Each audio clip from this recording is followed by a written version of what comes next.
വേദനാസംഹാരികൾ കഴിക്കാൻ മടിയുള്ളവരാണോ നിങ്ങൾ?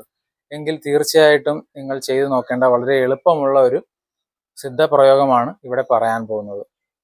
Welcome to my channel. My name is doctor Eesa. കൈവേദന, പ്രധാനമായും റിസ്റ്റ്, എൽബോ, അതുപോലെ കഴുത്ത് വേദന എന്നീ പ്രശ്നങ്ങൾ അനുഭവിക്കുന്നവരാണെങ്കിൽ ഇത് വളരെ എഫക്റ്റീവായിട്ടുള്ള ഒരു ഹോം റെമഡിയാണ്. Carpal tunnel syndrome, tennis elbow മുതലായ പ്രശ്നങ്ങൾക്കും വേദന കുറയാനായി നമുക്ക് ഉപയോഗിക്കാം. ഇതിനായി നമുക്ക് ആവശ്യമായി വരുന്നത് ഒരു ചെറുനാരങ്ങ, കിഴിക്ക് ആവശ്യമായ ഒരു കഷ്ണം തുണി, അതുപോലെ ഏതെങ്കിലും ഒരു തൈലം, മുറിവെണ്ണ, കായത്തിരുമേനി മുതലായ തൈലങ്ങളുണ്ടെങ്കിൽ അത് ഉപയോഗിക്കുക. അതല്ലെങ്കിൽ നല്ലെണ്ണ ആയാലും നമുക്ക് ഉപയോഗിക്കാവുന്നതാണ്. ഇനി നമുക്കിതെങ്ങനെയാണ് ചെയ്യുന്നതെന്ന് നോക്കാം. പകുതിയായി മുറിച്ച നാരങ്ങ എടുക്കുക, അതിലെ കുരുക്കൾ നീക്കം ചെയ്യുക.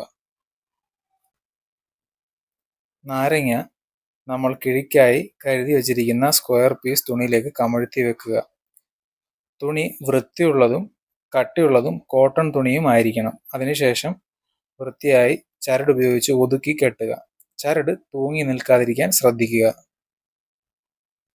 ചെറിയൊരു പാത്രത്തിലേക്ക് നമ്മൾ തടവാനായി ഉപയോഗിച്ച എണ്ണ ഒഴിച്ച് ചൂടാക്കാനായി വെക്കുക. ചൂടായി വരുമ്പോഴേക്കും തയ്യാറാക്കി വെച്ച കിഴി അതിലേക്ക് മുക്കി അധികം വരുന്ന എണ്ണ വടിച്ച് കളയുക. അമിതമായ ചൂടില്ല എന്ന് ഉറപ്പുവരുത്തിയതിനു ശേഷം വേദനയുള്ള ഭാഗങ്ങളിൽ കിഴി ഇതുപോലെ മൃദുവായി ഊന്നുക. എണ്ണയുടെ ചൂടേറ്റ് നാരങ്ങ വാടി അതിലെ നീര് മുഴുവൻ എണ്ണയുമായി ചേരുന്നത് വരെ ഇത് തുടരാവുന്നതാണ്. അതിനുശേഷം ആ എണ്ണ ദേഹത്തു തേക്കാവുന്നതാണ്. വളരെ എളുപ്പത്തിൽ ചെയ്യാവുന്ന ഈ ഹോം റെമഡി എങ്ങനെയുണ്ടെന്ന് പരീക്ഷിച്ച് നോക്കി കമൻറ്റ് ബോക്സിൽ രേഖപ്പെടുത്തുക. ഇതുപോലുള്ള മറ്റ് വീഡിയോകൾക്കായി ഈ ചാനൽ സബ്സ്ക്രൈബ് ചെയ്യുക. Thank you.